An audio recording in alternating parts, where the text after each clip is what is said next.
Dr. Fraley, it is great to speak with you here at this Agronomics conference, and you just got off the stage as one of our opening speakers here talking about meeting global demand through innovation in agriculture. As the guy that's kind of head of the technology that's going on there at Monsanto, tell us a little bit about some of the takeaways you wanted to have these folks go home with from your remarks. Well, first thing I always start every talk with is just talking about how important agriculture is and how important innovation in agriculture is. And I frame it up this way. I'm 61. In 37 years, the world population is going to grow to 9.6 billion. So when I'm 98, it's going to be a lot of people. It's going to be the world my kids are going to live in. And when you add the components of population growth and better diets and nutrition, for us as farmers and in the ag industry, it means we need to double food production. And if you say that really quick, it goes by fast.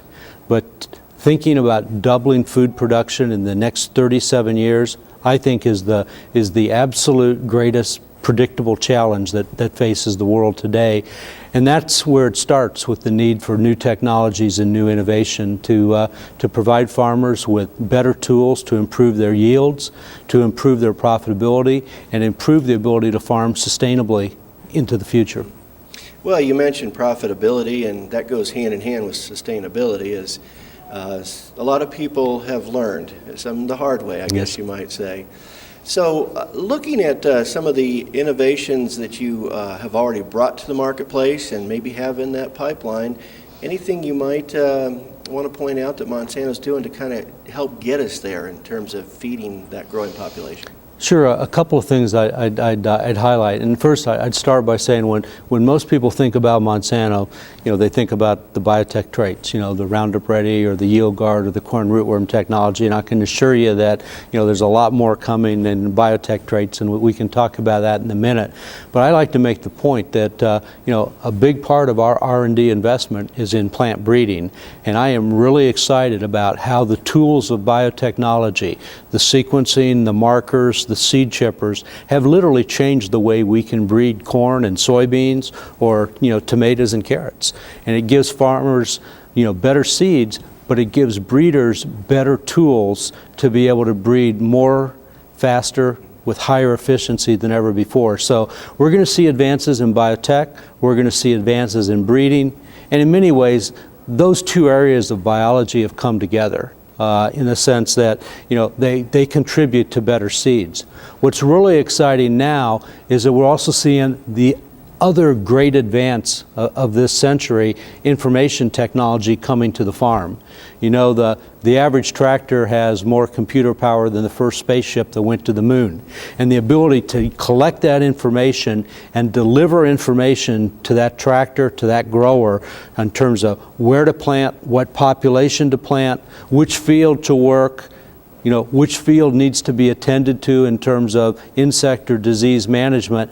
Those types of information and database tools are now, I think, going to combine very nicely with the advances in biology and genetics to create the new products, new yield, and new tools to precisely farm fields for farmers.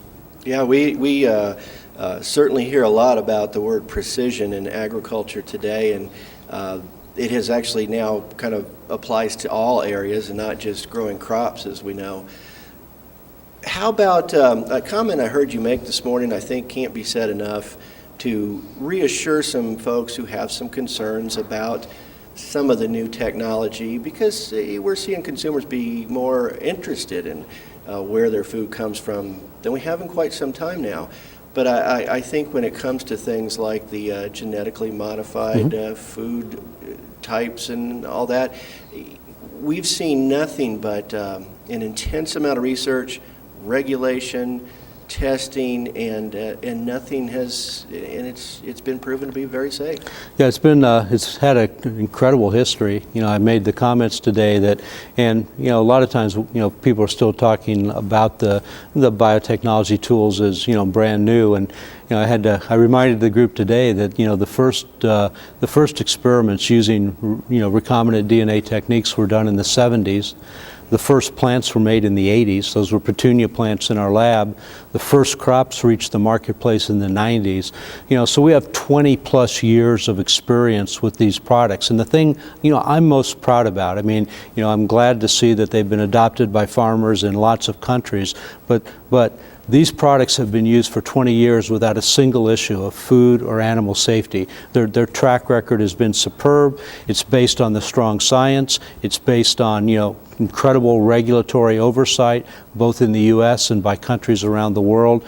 And I'm really proud of the fact that these products have delivered benefits so broadly to large farmers and small farmers, and done it with such an outstanding track record of safety. That's the good news. The challenge, as you pointed out, is we still have more to do. And I would tell you that, Monsanto as a company and our industry, we've done a pretty good job of communicating to farmers. And I think, we're a bit guilty of, we've communicated to farmers. We've had great success in farmers understanding the benefit. We've probably always viewed ourselves as a seed company providing seeds to farmers. And what we've learned as we've gone out and talked to consumers and moms and nutritionists and millennials and other folks is they view us as a food company. And it means we need to be much more transparent in communicating to consumers about food. And as you said, there's a lot of interest about food. I think that's a great opportunity because we've really never done it. And so we're going to be much more involved in outreach to moms and consumers and chat rooms and using social media and all of the tools to deliver what is an absolutely important message to people about the concern and care we have for the safety of food supply, and to make sure that as we go into the future that we continue to have safe, affordable food for a growing population. Yeah, you mentioned social media, something that's driven my whole business. I would give kudos to Monsanto, who I think was one of the first companies in ag to really embrace and launch themselves into using these communication channels, not only what I call business to business, but to consumer as well.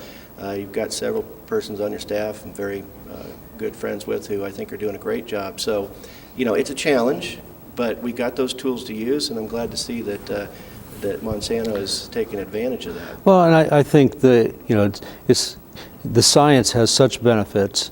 And there is misinformation and miscommunication, and I think what we found is as we talk to the vast majority of consumers and they understand the facts, they understand the importance of innovation in agriculture and farming, they understand the challenges of a world that's going to become more crowded and hungrier and thirstier if we don't use new tools. I think they put that in perspective. We've seen that in some of the the labeling efforts in California and Washington State that as consumers are given more information, they'll make decisions that are supportive of the technology. As we've done our focus sessions around the country with moms and millennials and folks interested in food, there's a lot of information that needs to be conveyed, but I think the really good news is once people have that information, they're going to make the right decisions. We're here at this agronomics conference, ASFMRA. How is this issue of meeting demand and innovation and technology relate to these farm managers, rural appraisers, and the job they have to do as we go forward, do you think? Well, I think it's key. And when I talked to the group today, I think it's, as we see, more and more farmland being managed by farm management, companies and organizations, and certainly I think the demographics, point to that. It's important that farm managers have all of the knowledge of all of the tools and have all of the best management systems and access to technology so that they're making the appropriate decisions to, optimize, yield, to optimize profitability, but do it in a way that's precise and sustainable. And that's exactly what these tools provide. And, in a really high level, the advances that we're seeing in biology through the changes of breeding, the changes in new tools of biotechnology are giving farmers everywhere just unimaginably better and better seeds that can resist insects, that can help provide for better weed control, that can help resist drought. And now with the information technology tools, we're able to literally map every single field that a farmer farms, understand the soil, the impacts of water and moisture and water movement and nutrition in that field, and literally tailor very precisely the recommendation on the seed with the farming practice, and give farm managers and farmers just better decision-making tools. I kind of describe it this way. If you think about a farmer or a farm manager getting ready to think about growing a corn crop or a soybean crop or a tomato or vegetable crop, from the time they decide how they're going to prepare that field to the time they harvest, there's about 40 decisions that they make. Each one of those decisions with today's tools can be studied, it can be analyzed based on exactly the state of the crop, exactly the state of the field in terms of moisture, and what the weather could look like in the future. Each one of those decisions could be made better and more precise with these kind of tools. And so that's what's exciting. I'm absolutely thrilled by the innovations that are occurring on the farm and across agriculture, and I believe that if we make the right decisions on policy and regulations, that we will indeed have the tools that the planet needs to double food production over the next 37 years.